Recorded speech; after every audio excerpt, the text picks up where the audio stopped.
I was still a 12-year-old schoolboy, and at that time, the big deal was passing what we call the O levels exam.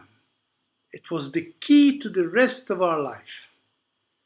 No wonder that when my elder brother passed his O levels, the whole neighborhood, let alone my parents, were so proud of him. Everyone was so excited about him. He was the hero of the neighborhood. But my jealousy for his success and the fuss people were making about him was secretly eating me up from the inside.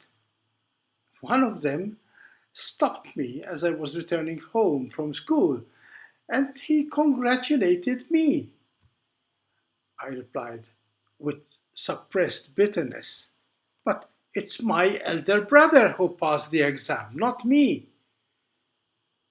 The neighbor quickly said, But he is your brother, isn't he?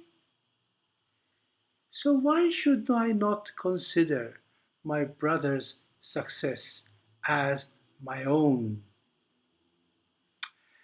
In today's reading, Paul reminds us of this challenging truth. You shall love your neighbor as yourself.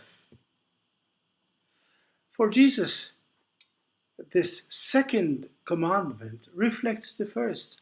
Love your God with all your heart, all your soul, all your mind, and your neighbor as yourself. This is the most challenging, most beautiful good news that Jesus came to proclaim. It's not because we have so many things in common or because we get along so well with each other. More wonderfully, it is because God made us all in His image and likeness. And you know what that means?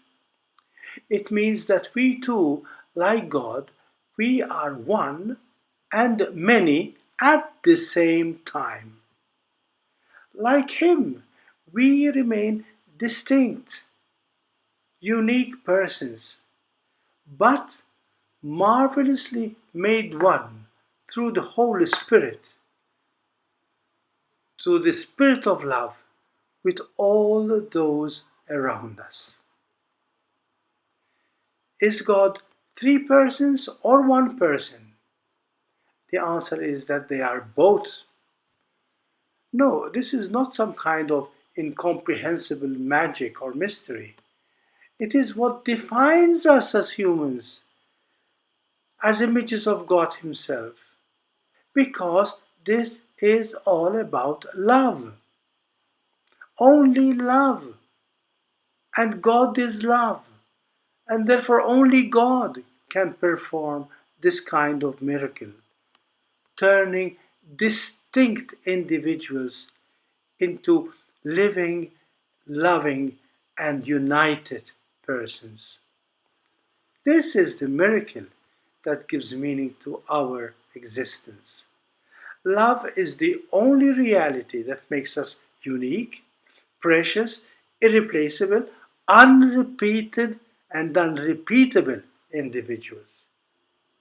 Yet, it is this same love that makes us one with the other unique, precious, irreplaceable, and unrepeatable individuals. Where there is no love, we live under the illusion that the others, they are just that, others.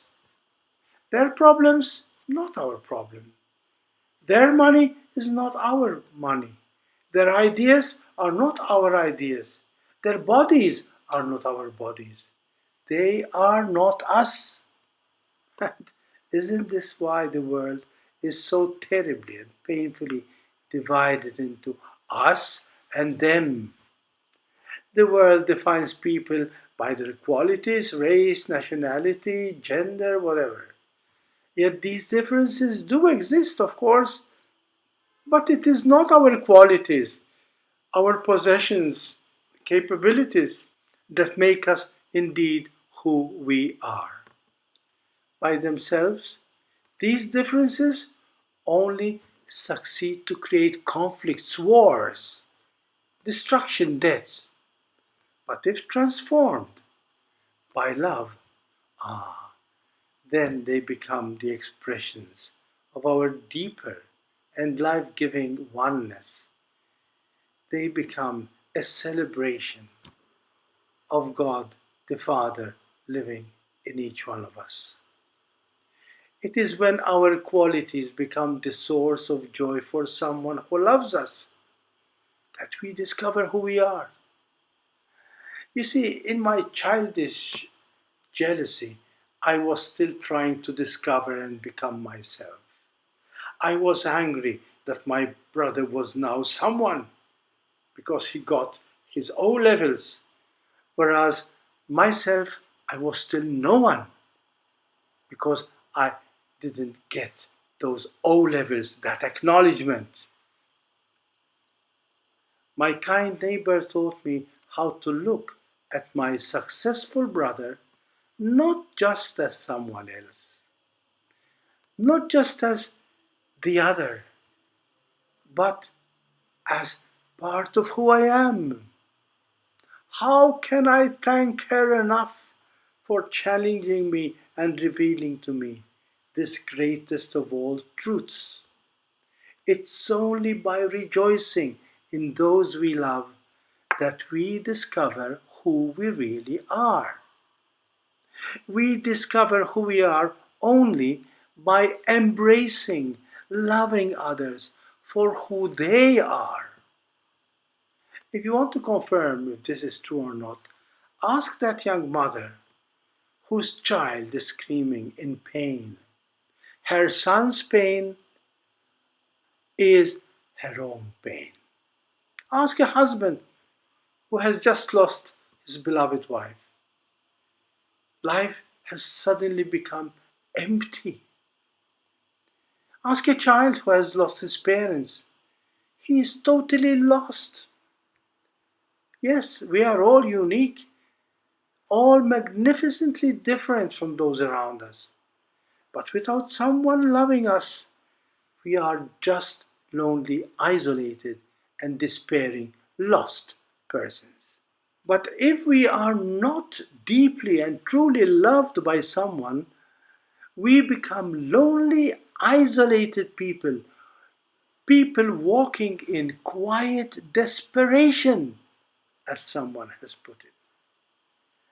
Only love gives meaning to our life, because only love reveals who we have been created to be, beloved children of one Father, brothers and sisters of one Son, deeply united in the one divine love, who is the Spirit. What a different place would our poor divided world be if we opened our hearts to true love that seeks only how to give itself to the beloved. But God has only you, He has only me to fulfill His dream. That is why He sent us His Son Jesus, so that He will join us and lead us in fulfilling God's dream. And God's dream is only one, that they may all be one, as you, Father, and me, we are one. So, start with the person next to you, at home, at work, in the street, wherever you are. Just remind yourself constantly that the person next to you is a beloved, even if still unknown, brother or sister with whom I am sharing the journey of life. This means opening our heart to love those with whom we are walking, laughing, crying, working, talking, eating today, every day. The challenge is indeed great. But which is harder? To love those who are different but far away from us? Or to love those who are seemingly more like us but much closer to us in our daily lives. The good news is that in spite of our limitations, the spirit of love has already been planted in our weak and fragile human hearts. So, whenever and wherever I meet anyone, I hear the voice of that good and kind childhood neighbor ringing in my heart and in my ears again and again. But he is your brother, she is your sister, isn't it? God bless you.